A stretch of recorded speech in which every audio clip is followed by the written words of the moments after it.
pessoal, sejam bem-vindos a mais um vídeo do canal Minutos de Saber, trazendo aí, como sempre, muitas informações importantes, né, sobre bombas centrífugas. E hoje vamos falar de um assunto aí muito importante, né, que são as curvas características das bombas.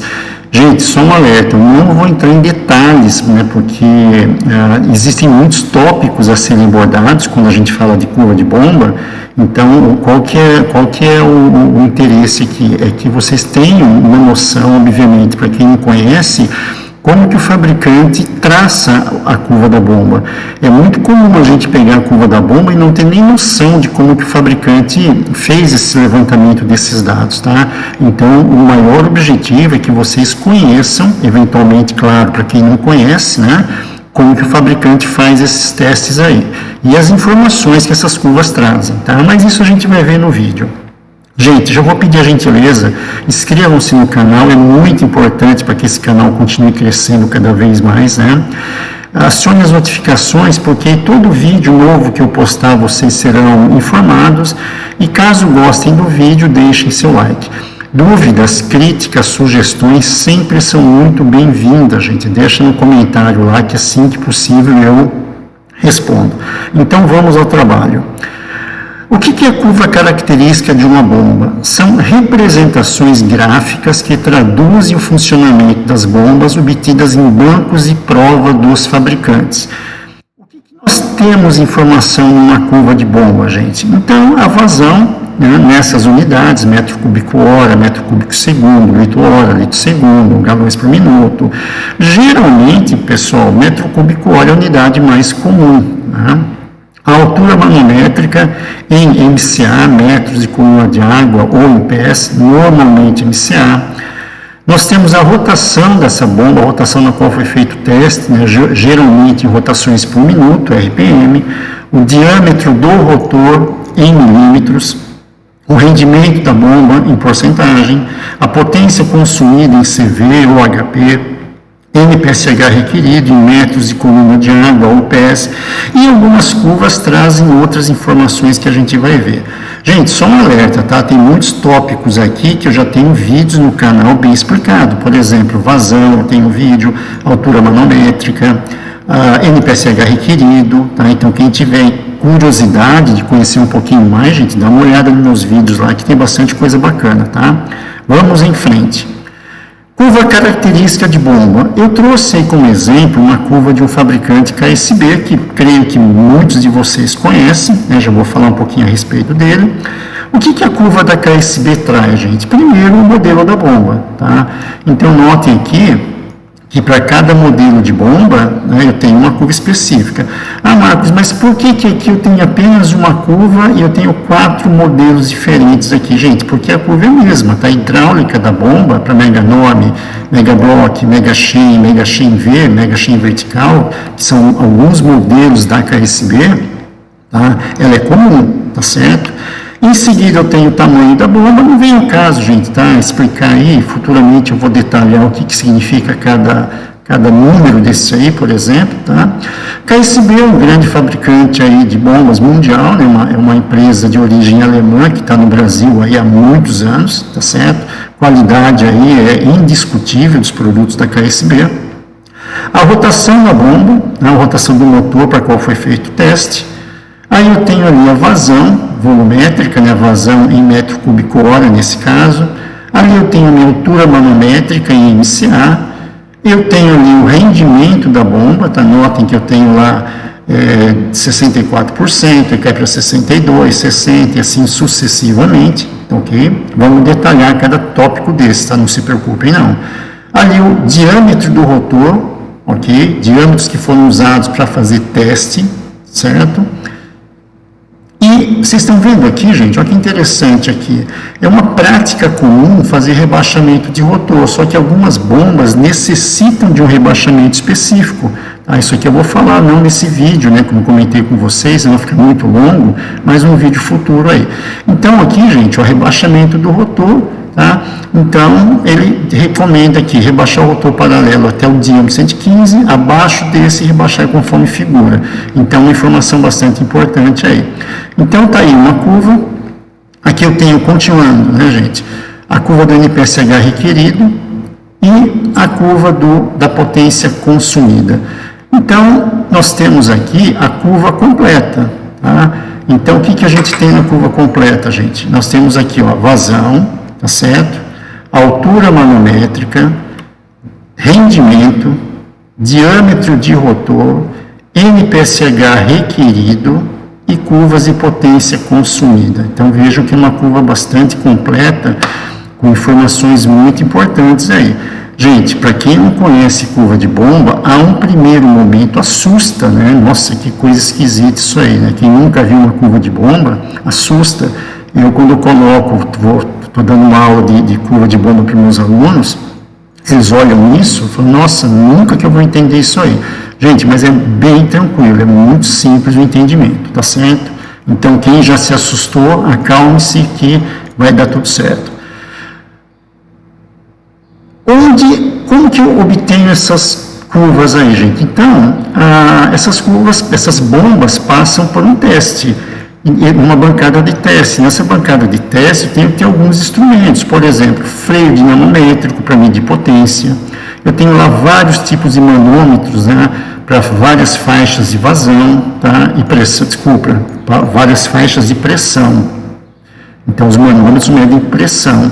Por quê? Uma bomba de 1 estágio, a pressão é baixa. Uma bomba de 5, 6, 10 estágios, a pressão é muito alta. Então, a faixa de leitura do manômetro tem que acompanhar.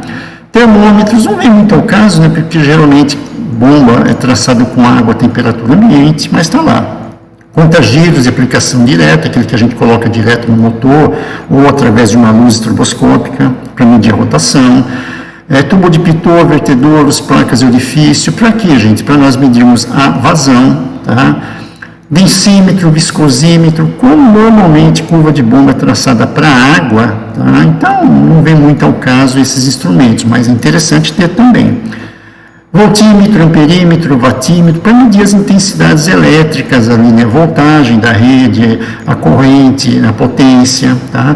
Então, basicamente, gente, é isso aí. Então, vamos ver como que é um banco de provas. No banco de provas, nós temos lá a bomba na qual vai ser feito o teste, e vocês me perguntam, Marcos, todas as bombas são testadas? Não, gente, imaginem vocês, um fabricante fabricou 1000 bombas idênticas, iguaizinhas, mesmo modelo, mesmo tamanho, mesmo rotor. Há necessidade de testar todas elas? Não, é feita por uma amostragem, tá? Ah, mas eu vou comprar uma bomba e eu quero que o fabricante trace a curva, faça o teste. Aí sim, gente, não tem problema, tá? Geralmente é cobrado um custo, tem um custo para isso, tá? E aí, sem problema nenhum. Bombas engenheiradas, bombas fabricadas, vamos dizer assim, sob encomenda, aplicações especiais, e geralmente todas elas são testadas, né? Bom, vamos continuar. O motor elétrico, no caso, né, seja um motor elétrico, às vezes pode ser feito um teste com motor combustão interna, no caso de bombas de combate a incêndio, né, motores diesel, né, mas geralmente é um motor elétrico. Esse motor pode ser do cliente ou pode ser da própria KSB. Geralmente não, os fabricantes têm lá, da KSB não, desculpa, do fabricante, estou dando como exemplo KSB. Então, no caso da KSB, que eu conheço bem, tem lá vários motores em várias faixas de potência, em várias rotações, né, para fazer o teste. O painel de comando, onde eu tenho lá vários instrumentos de medição elétrica, um medidor de vazão, que eu tenho vários tipos de medidores de vazão, uma válvula para controle, né, manômetros, né, vários tipos de manômetros em várias faixas de pressão, minhas tubulações, meus acessórios e meu reservatório de água. Então, basicamente, muito simplesmente, gente, é isso aí, tá? Qual que é o esquema de um banco de provas? A bomba, na qual vai ser feito o teste, o motor elétrico, painel de comando, grandes reservatórios de água, temperatura ambiente, tubulação de sucção, tubulação de recalque, manômetro na sucção da bomba, manômetro na descarga da bomba, uma válvula para controle do fluxo da vazão e um medidor de vazão. Notem que a bomba succiona e recalca para o mesmo reservatório, para que esse nível se mantenha constante, tá? Gente, é claro que aqui estou mostrando um reservatório pequeno, mas normalmente são reservatórios de grande porte, tá? Então, vamos em frente, vamos ver como que o fabricante traça a curva da bomba. Como que a gente obtém os pontos na curva? Então, vamos lá. Partimos a bomba e o bombeamento iniciado, tá? Então, bomba escorvada, tudo prontinho, tudo instalado, apertado, tudo ajeitado aí. O que eu faço? Ligo meu motor, liguei o motor, gente, começa a ter bombeamento, tá? Eu começo a succionar e recalcar, certo? Maravilha. Então, formou-se aí um circuito. Inicialmente, né, essas pressões não vão interessar no começo, tá? Mas vamos em frente. A válvula está 100% aberta. Continuando, gente, então, como que a gente vai obter os pontos na curva? Lembram, né, dessa instalação? Então, ali eu parto o motor, válvula totalmente aberta, tá certo? O que eu faço agora, gente? Depois que eu partir a bomba, eu fecho totalmente a válvula de recalque, tá? Se eu fechei a válvula de recalque, a válvula na descarga, o que vai acontecer? Eu interrompo o fluxo, ok? Nesse ponto, eu faço a leitura no manômetro na descarga. Gente, para facilitar, eu vou supor que a pressão na sucção seja sempre a mesma, tá? Senão vai dar muita confusão, vai demorar muito. Então, vamos supor que a pressão na sucção seja sempre a mesma. Quem vai variar sempre vai ser a pressão na descarga, tá? Então, quando eu fecho totalmente a válvula de recalque, que eu interrompi o fluxo, a pressão na descarga atinge a pressão máxima, também conhecida como pressão de Chutoff. Esse termo aqui, gente, é muito importante, tá? Para quem trabalha com manutenção também, é uma maneira muito simples e rápida da gente saber se o equipamento está funcionando bem ou não. Tá? Mas eu não vou comentar agora, senão vai se estender muito, né? Futuramente eu vou falar mais a respeito desse termo aí. Então, gente, fechei totalmente a válvula. O que vai acontecer? A minha vazão, obviamente, vai ser zero, tá? O meu medidor de vazão não vai marcar nada. O que eu tenho nesse ponto? Então, eu tenho vazão zero, tá certo? E a pressão máxima, que é a pressão de Chutoff, tá certo? Então, ali, eu supus ali, tá? Eu coloquei um valor qualquer. Vazão zero e altura 38,5 metros e coluna de água. Maravilha? Então, vamos em frente. O que eu faço agora, gente? A válvula não estava completamente fechada, eu faço uma abertura nela agora. Então, eu vou abrir um pouco a válvula. Então, vamos supor, tá? Para exemplo aqui, eu vou abrir 25%. Gente, quantos pontos eu vou traçar, de quanto em quanto é aberta essas válvulas, né? Quantos pontos eu vou ter na curva, isso aí são tudo informações que o fabricante possui isso aí, tá? Eu só estou dando um exemplo bem genérico aí. Abri a válvula em 25%, consequentemente a pressão vai diminuir, tá? A pressão aqui caiu, e agora eu vou ter vazão, a vazão aumenta. O que eu vou ter nesse ponto, gente? Eu tenho um segundo ponto na curva, então imagine que eu tenho uma vazão agora de 8 e uma altura de 38 MCA, ok? Qual que é o próximo passo? Vou na minha válvula de descarga e abro mais ainda. Lembra, estava aberta em 25%, agora eu abri para 50%. Se eu abrir em 50%, o que acontece? A pressão na descarga cai mais ainda e a vazão aumenta mais. Então, eu tenho um novo ponto na curva. Olha lá, aumentou a vazão e caiu a pressão. O que eu faço agora, gente? Isso é repetidas vezes, né? Lembra que agora a minha válvula estava em 50%? Eu abro mais a válvula ainda, 75%. Consequentemente, a pressão cai mais ainda e a vazão, gente, a vazão aumenta. Então, eu tenho mais um ponto na curva. Então, como exemplo, está aqui, vazão 22, altura de 32,5 MCA. O que eu faço? Mais uma vez, abro mais um pouco a válvula. Ela não estava em 75%, agora eu abri totalmente a minha válvula, 100% aberta.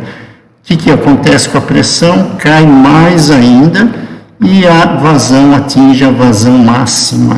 Então, eu tenho mais um ponto da curva, tá ali, tá? Vazão de 30, altura de 26 MCA.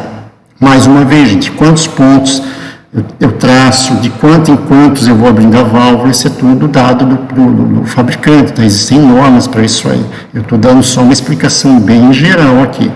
O que eu vou fazer com aqueles dados, gente? Eu vou colocar num gráfico, tá? Onde nessa linha horizontal eu tenho os valores de vazão e nessa linha vertical aqui eu tenho os valores de altura manométrica ou pressão. Lembra o primeiro ponto? Vazão zero, altura de 38,5 MCA.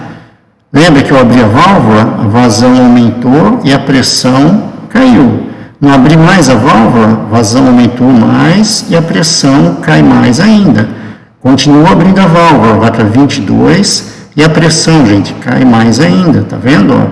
Então, coloquei todos aqueles pontos nesse gráfico.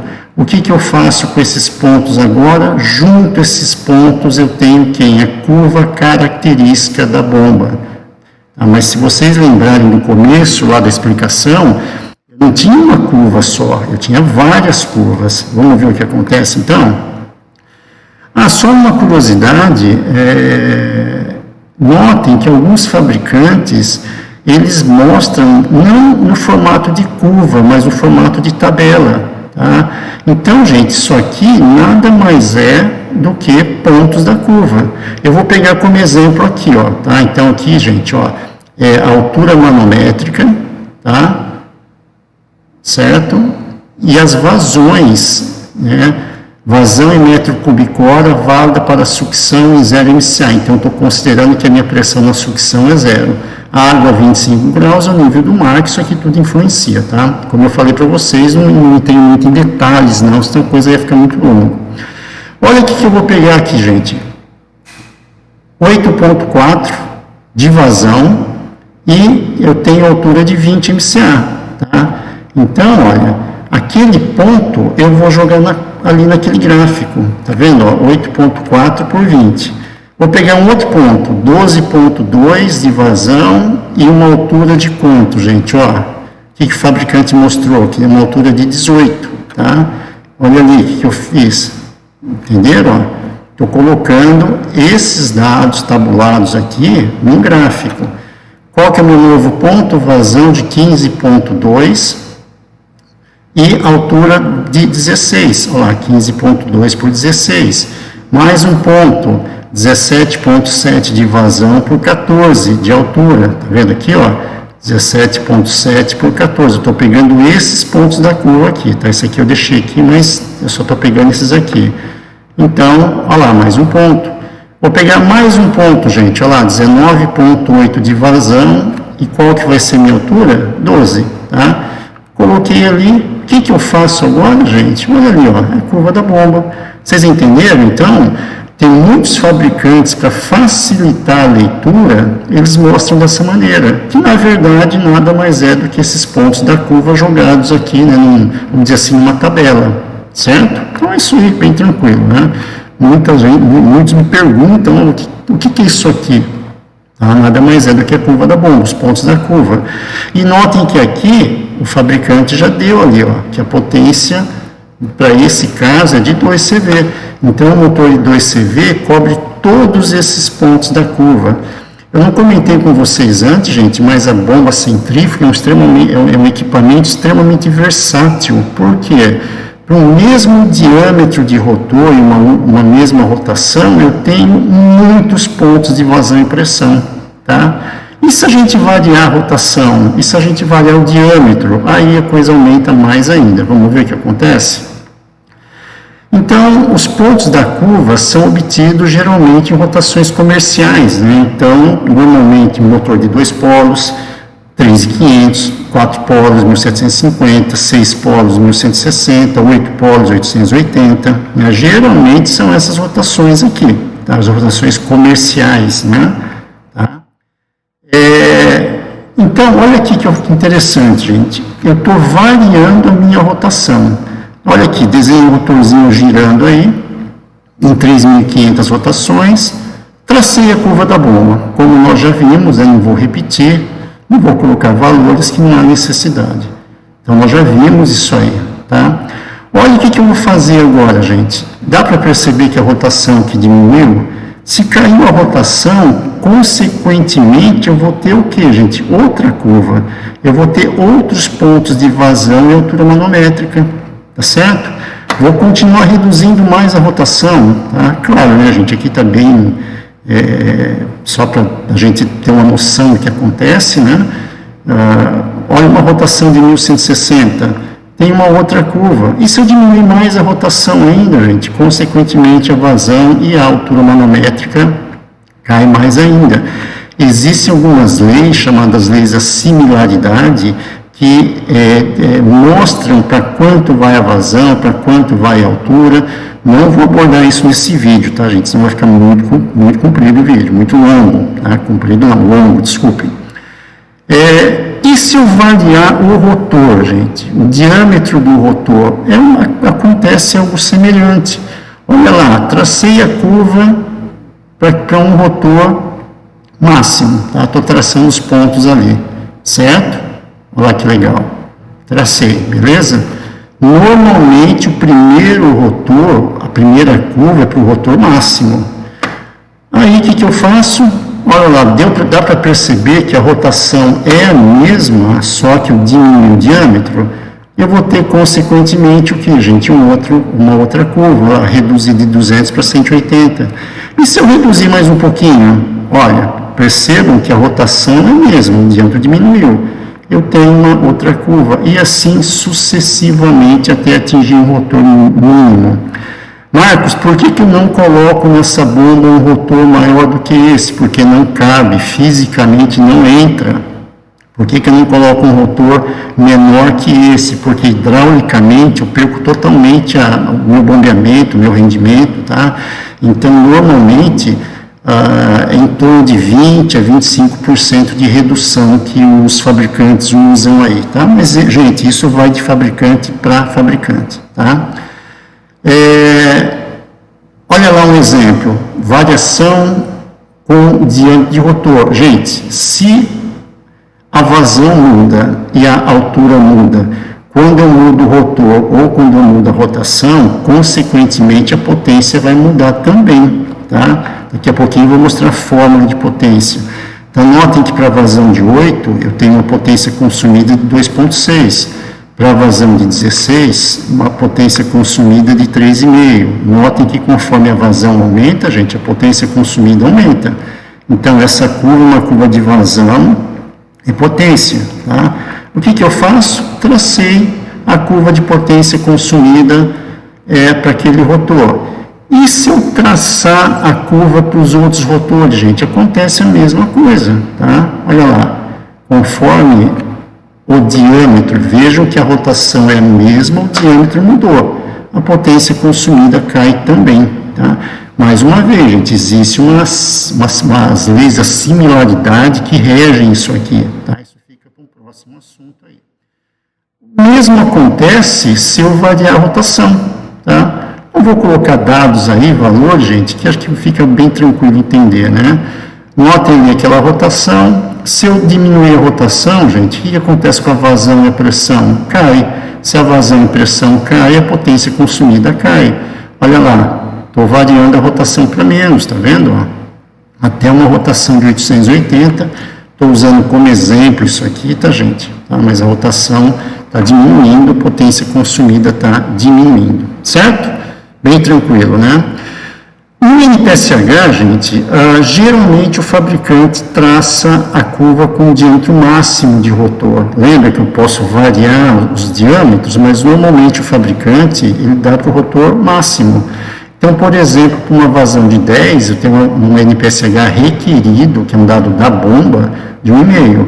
Gente, isso aqui também tem teste, tá? Eu vou explicar isso futuramente aí. Para a vazão de 20, o NPSH requerido de 2. Para a vazão de 30, o NPSH requerido de 3. Para a vazão de 40, o NPSH requerido de 6. Tá? Então, deixa eu voltar aí. Tranquilo. Então, geralmente, para o rotor máximo. Em alguns casos, existe duas curvas, tá? Para o rotor máximo e para o rotor mínimo. Mas, futuramente, eu explico isso aí, senão, como eu falei, o vídeo fica muito longo.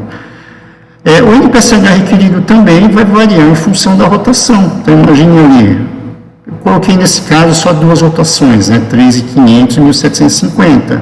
Então, notem que para a vazão de 30, tá, para o rotor em alta rotação, eu tenho o NPSH requerido de 6. Para a vazão de 30, olha como caiu o NPSH requerido, tá certo?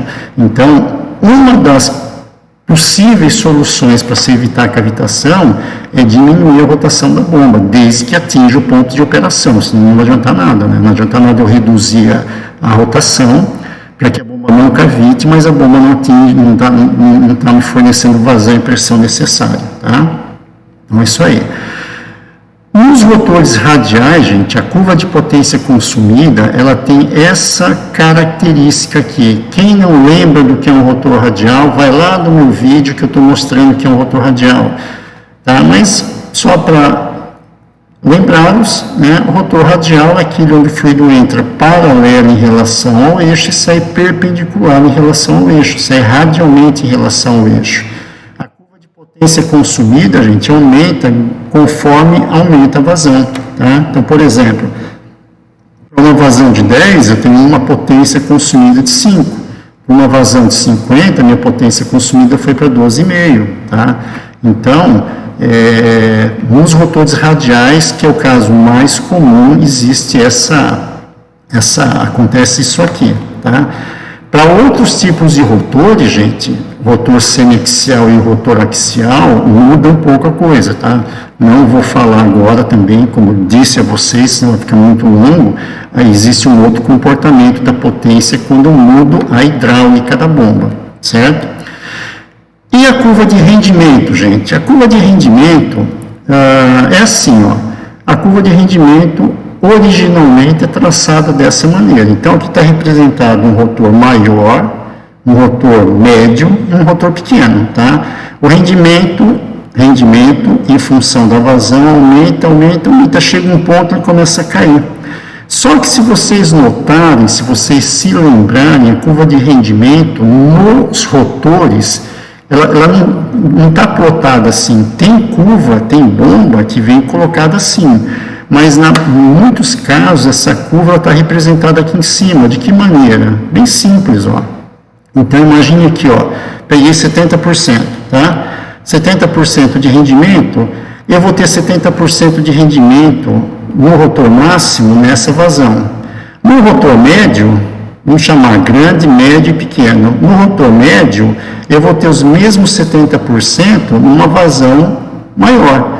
E no rotor pequeno, eu vou ter os mesmos 70% numa vazão maior ainda. Isso acontece lá do outro lado, tá vendo? Então, eu tenho 70% aqui, tá? Vou ter os mesmos 70% numa vazão maior e os mesmos 70% numa vazão maior ainda. Então, gente, o que acontece? Traço a curva chamada curva de iso-rendimento, curva de mesmo rendimento. Vamos mais um ponto aí? 80%. Notem que no rotor pequeno eu não atinjo 80%. Então eu vou ter 80% onde? Nessa vazão, tá? Para o rotor grande e nessa vazão para o rotor médio. Nessa vazão para o rotor médio e nessa vazão para o rotor grande, tá? Olha lá, 80%. Repito isso, eu vou passar rapidinho aqui, tá? Até chegar no rendimento máximo, que é, nesse caso, aí eu estou usando quanto, gente? 86%. Então, algumas curvas, vocês encontram a curva de rendimento dessa maneira, e algumas, a maioria das curvas, você encontra a curva de rendimento dessa maneira, mas é a mesma coisa, tá certo? Olha aqui a curva completa, gente. Vazão, altura manométrica. Então, eu tenho aqui a curva, para a gente finalizar, vazão, altura manométrica, diâmetro de rotor que foi feito o teste e a curva de rendimento, a curva de isorrendimento, tá? Aí eu tenho a curva de NPSH requerido, vazão, NPSH requerido, geralmente para o rotor máximo. E a curva de potência consumida para aqueles rotores, vazão, potência consumida para aqueles rotores, certo? Muitas vezes, o que é o ponto de trabalho, gente? É a intersecção da curva da bomba com a curva do sistema. A curva de bomba acabamos de aprender de uma maneira bem rápida. Curva do sistema é uma curva que, gente, aí merece um vídeo todo especial para a curva do sistema. A tubulação que vocês têm, instalação, toda instalação gera uma curva também, tá? Essa curva da bomba o fabricante fornece, certo? Essa curva do sistema, todos vocês que têm bomba, têm sistema de bombeamento, conseguem traçar essa curva aí. A gente vai ver futuramente aí, tá? Curva de potência consumida, curva de rendimento, tá? Então, onde eu tenho intersecção da curva da bomba com a curva do sistema, eu tenho meu ponto de trabalho. É quanto que minha bomba está fornecendo de vazão e de altura manométrica, tá certo? Ali eu vou ter uma potência de trabalho, uma potência consumida e um rendimento de trabalho. Então, isso aí, gente, é o ponto de trabalho da bomba. Gente, é isso aí, tá? Vamos parar por aqui, senão fica muito longo. Vídeos futuros aí eu continuo o assunto. Gente, espero que tenham gostado, tá? Tem muitas informações aí, mas devagarzinho eu vou colocando para vocês, né, para a gente ir acompanhando. Então, gente, espero que consegui passar um pouquinho aí de curva de bomba. Mais uma vez peço a gentileza de inscreverem-se no canal, acione as notificações e caso tenham gostado, deixem seu like. Ok? Então é isso aí, gente. Grande abraço e obrigado aí. Abraço.